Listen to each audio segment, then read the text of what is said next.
नमस्कार दोस्तों, स्वागत है आपका अपने YouTube channel target civil services में। और देखिए आज है 27 अप्रैल और मध्य प्रदेश के डेली करंट अफेयर में आज हम 26 अप्रैल से लेकर 27 अप्रैल तक जितने भी इंपॉर्टेंट करंट अफेयर होंगे Madhya Pradesh daily current affair से रिलेटेड तो उन पर डिस्कस करेंगे।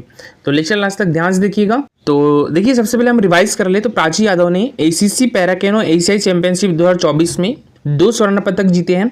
यह चैंपियनशिप कहाँ पर आयोजित की गई थी? टोक्यो, जापान में। प्राची यादव की बात करें तो ये पैरा कैनो प्लेयर है और इनको 2020 में हमारी मध्य प्रदेश सरकार के द्वारा विक्रम पुरस्कार से सम्मानित किया गया था और 2023 में इन्हें अर्जुन पुरस्कार से सम्मानित किया गया है। इनका संबंध हमारे मध्य प्रदेश के ग्वालियर डिस्ट्रिक्ट से है। और 23 अप्रैल 2024 को पृथ्वी दिवस मनाने के लिए भारत की सबसे बड़ी जलवायु घड़ी कहाँ पर स्थापित की गई है? तो ये न्यू दिल्ली में स्थापित की गई है। ठीक है, तो इसका आंसर हो गया था ऑप्शन नंबर बी। और देश की सबसे पहली वैदिक घड़ी कहाँ पर स्थापित की गई है? तो ये उज्जैन में स्थापित की गई है। ठीक है, और अभी हाल ही में रत्नेश पांडे ने उत्तराखंड के केदारकंठ पर्वत की चढ़ाई चढ़कर 12,500 फीट की ऊंचाई पर तिरंगा लहराया है। इनका संबंध हमारे मध्य प्रदेश के किस डिस्ट्रिक्ट से है? तो सतना डिस्ट्रिक्ट से है। तो इसका आंसर होगा तो ऑप्शन नंबर बी। ठीक है, अभी हाल ही में रत्नेश पांडे जो कि सतना डिस्ट्रिक्ट से हैं, इन्होंने उत्तराखंड के केदारकंठ पर्वत की चढ़ाई चढ़कर 12,500 फीट की ऊंचाई पर तिरंगा फहराया है। और अभी हाल ही में भारत के पहले हिंद केसरी रामचंद्र पहलवान का 95 साल की उम्र में निधन हो गया है। इनका संबंध किस जिले से है? तो इनका संबंध बुरहानपुर डिस्ट्रिक्ट से है। तो इसका आंसर हो गया तो ऑप्शन नंबर सी। और चलिए अब स्टार्ट करते हैं आज की करंट अफेयर। तो आज के करंट अफेयर में पहला क्वेश्चन है हमारा, देखिए भी हाल ही में भोपाल की युवा एथलीट एकता डे ने दुबई में 21वीं एशियन जूनियर एथलेटिक्स में कौन सा पदक जीता है? इनके द्वारा स्वर्ण पदक जीता गया है। तो इसका आंसर हो जाएगा ऑप्शन नंबर ए। ठीक है, अभी हाल ही में भोपाल की जो युवा एथलीट है एकता डे, इन्होंने दुबई में 21वीं एशियन जूनियर एथलेटिक्स में स्वर्ण पदक जीता है। और ये है एकता डे, इन्होंने देखिए 3000 मीटर स्टीपल चेस में यह पदक जीता है। तो 21वीं एशियन जूनियर एथलेटिक्स चैंपियनशिप कहाँ पर आयोजित की गई थी? दुबई UAE में आयोजित की गई थी। यहाँ पर हमारे मध्य प्रदेश के भोपाल जिले की एकता डे ने स्वर्ण पदक जीता है।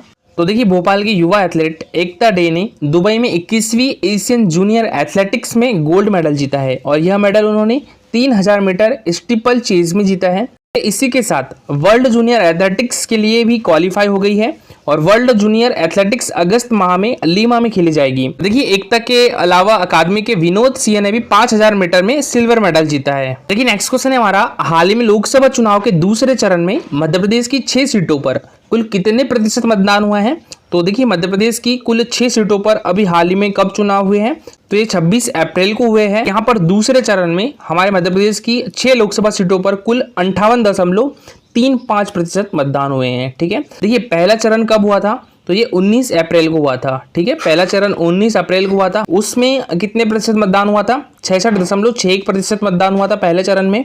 और दूसरे चरण में हुआ है, और दूसरे चरण में कितने प्रतिशत मतदान हुए हैं? 58.35% मतदान हुए हैं। ठीक है, तो देखिए हमारे मध्य प्रदेश की 6 लोकसभा सीटों पर चुनाव हुए हैं 26 अप्रैल को दूसरे चरण में।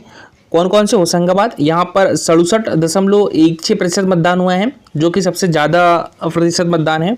और सबसे कम प्रतिशत मतदान कहाँ पर हुआ है? तो ये रीवा में हुआ है। ठीक है, मात्र 48.6% मतदान हुआ है यहाँ पर। और देखिए लोकसभा चुनाव जो है वो 7 चरण में हो गए और हमारे मध्य प्रदेश में कितने चरण में हो गए? तो 4 चरण में हो गए। ठीक है, हमारे देश में 7 चरण में हो गए। 19 अप्रैल से स्टार्ट हुए हैं। 19 अप्रैल को पहला चरण था जिसमें हमारे मध्य प्रदेश में 6 लोकसभा सीटों पर चुनाव हुए और दूसरा चरण जो है वो 26 अप्रैल को हुआ है। यहाँ पर भी हमारे मध्य प्रदेश की लोकसभा सीटों पर चुनाव हुए हैं। अब 7 मई को होगा हमारे मध्य प्रदेश में चुनाव। कहाँ कहाँ पर? मुरैना, भिंड, ग्वालियर, गुना, सागर, विदिशा, भोपाल और राजगढ़। और यहाँ पर बैतूल में भी कब होगा? तो 7 मई को होगा। और देखिए नेक्स्ट क्वेश्चन है हमारा, अभी हाल ही में मध्य प्रदेश पर्यटन बोर्ड ने मध्य प्रदेश में क्रूज पर्यटन को बढ़ावा देने के लिए किसके साथ एक समझौता ज्ञापन पर हस्ताक्षर किए हैं? तो ये IWAI और गुजरात सरकार के साथ।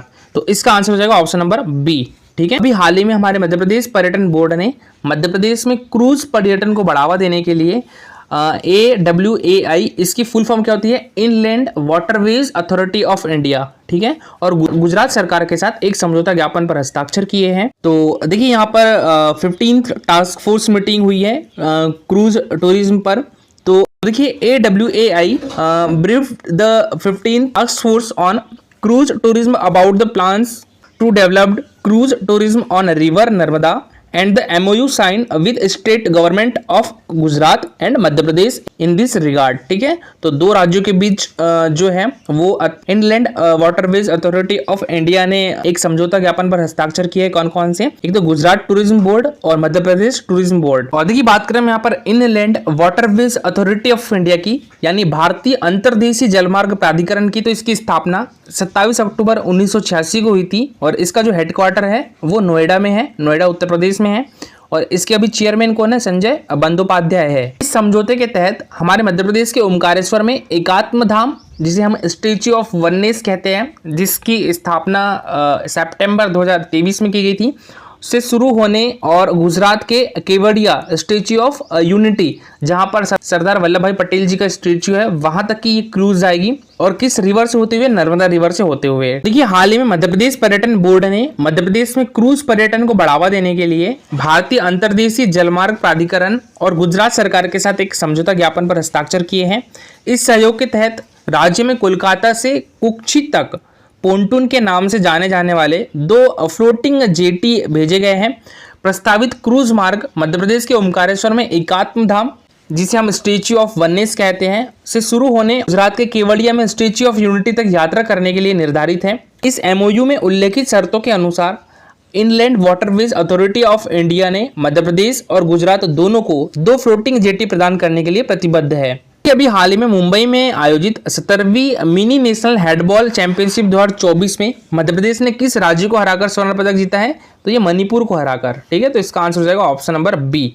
अभी हाल ही में मुंबई में आयोजित 17वीं मिनी नेशनल हैंडबॉल चैंपियनशिप 2024 में हमारे मध्य प्रदेश ने मणिपुर को हराकर स्वर्ण पदक जीता है। तो मध्य प्रदेश ने स्वर्ण पदक जीता है, तो रजत पदक किसने जीता है? मणिपुर ने जीता है। और कांस्य पदक जो है वो राजस्थान ने जीता है। और देखिए कल का हमारा क्वेश्चन था, महादेव की श्रेणी निम्नलिखित में से किस श्रेणी का हिस्सा है?